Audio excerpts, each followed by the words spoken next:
Bien le bonjour à toutes et tous. Avant que la vidéo commence, je souhaite faire un petit point d'explication sur ce qui va suivre. Cette vidéo est la première d'une petite série qui a pour objectif de compléter ma première vidéo sur le VAB. Je vous invite à aller la voir si vous ne l'avez pas vue. À travers cette vidéo, je vais aborder les principaux VAB issus de différentes composantes des armées, les transmissions, l'artillerie, le génie, l'air, etc.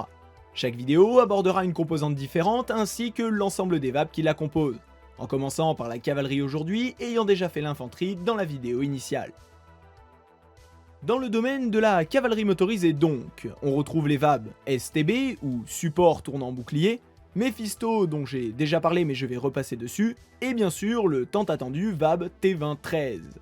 Commençons par le VAB STB. Cette version de VAB n'en est pas vraiment une, car sa seule différence est que le VAB est doté d'un tourello STB au lieu du tourello CB12-7 ou top téléopéré abordé dans la première vidéo. Ce tourello sera majoritairement monté sur les VAB Mephisto et VAB véhicules d'implantation topographique, ou VIT pour des raisons pratiques. Les VAB d'infanterie sont en général équipés de tourello CB12-7 ou top qui sont relativement volumineux. La place prise par ces derniers posa problème lors de la conception du VAB Mephisto et du VAB VIT, puisqu'il crée un angle mort dans l'utilisation de l'armement ou des optiques du véhicule. Pour pallier à ce problème sera mis au point le tourello STB. Sa particularité est que la mitrailleuse présente sur celui-ci se démonte et se remonte très rapidement, afin de nullifier l'encombrement à la fois à l'intérieur et à l'extérieur du véhicule. Lorsque le tourello est replié, il ne crée aucun angle mort dans le champ de vision de l'optique ou de l'armement principal. L'objectif étant de fournir une capacité défensive au VAB sans pour autant réduire son efficacité. Pour ce qui est des caractéristiques de ce tourello, il est en mesure de tourner sur 360 degrés en azimut et fonctionne sur le même principe que le tourello CB12-7 pour ce qui est du guidage. Le guidage en site étant compris entre -15 et 80 degrés. Le support est équipé d'une mitrailleuse de 7,62 mm ANF1 dans sa version STB52V ou 7,62 mm FN Mag dans sa version STB8OV. La boîte de munitions de 200 ou 250 cartouches est placée devant le bouclier. Lorsque le tourello est armé et pourvu en munitions, son poids est d'environ 120 kg, poids qui baisse à 100 kg une fois la mitrailleuse démontée et les munitions retirées. Le second VAB que je vais aborder va être le Mephisto, Mephisto signifiant module élévateur panoramique haute installé sur tourelle orientable. Ce VAB est un des plus connus de la famille des VAB car il fait partie de ceux disposant de la plus grosse puissance de feu. Il est conçu à partir de la fin des années 70 suite à la mise en service du missile Hot et à un besoin croissant de systèmes de lutte anti-char mobile.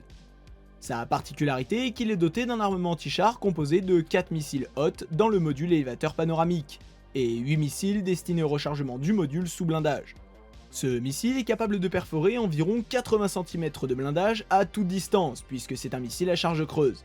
La distance maximale que peut parcourir le Hot étant de 4250 mètres à une vitesse de 865 km/h. La seconde version du missile Hot, le modèle F2 ou Hot 2, diminue la portée à 4000 mètres mais accroît la vitesse à 900 km/h. Enfin, la troisième version du missile Hot, le Hot 3, conservera la même portée maximale et la même vitesse que le Hot 2, mais avec une charge militaire dite tandem, permettant de lutter contre les blindages réactifs soviétiques notamment. Pour guider le missile, on dispose de 3 optiques différentes. Un viseur périscopique M590 pour détecter les cibles et effectuer le repérage de jour, une lunette M593 qui, combinée au M590, permet le guidage du missile de jour, et enfin une lunette thermique Mephira ayant une portée de 3 mm, qui, combinée avec le M590, permet d'effectuer des tirs cette fois-ci de nuit. L'armement secondaire se résumant au tourello STB abordé en première partie de vidéo. Le poids total du véhicule en ordre de combat est d'environ 14 tonnes, la mobilité étant assurée par un moteur diesel MIDS 062045 de 220 chevaux, le même moteur que pour le reste des VAB. Pour mettre en œuvre le Mephisto, il est nécessaire de disposer d'un équipage de 4 personnes. Un chef de pièce tireur, un pilote, un aide-tireur et un chargeur observateur. Le Mephisto se sera particulièrement illustré lors de l'opération Daguet, où à l'aide de leur grande portée, ils auront permis de détruire les fortifications de la base aérienne Al-Salman, et ce sans s'exposer au danger des blindés ou mitrailleuses ennemies. La majorité d'entre eux seront donnés entre 2015 et 2020 aux forces terrestres libanaises.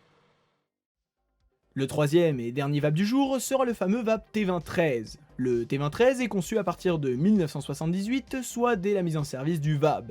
Son rôle est de remplacer les M16, encore en service dans l'armée française. Oui, les M16 qui ont été en service jusqu'à la fin des années 80 avant d'être totalement remplacés par le VAB. J'ai envie de dire enfin. Les affûts Maxon équipés de 4 mitrailleuses de 12,7 mm sont quelque peu, et je pèse mes mots, dépassés, à une époque où tout ce qui vole est à réaction depuis un bon petit moment.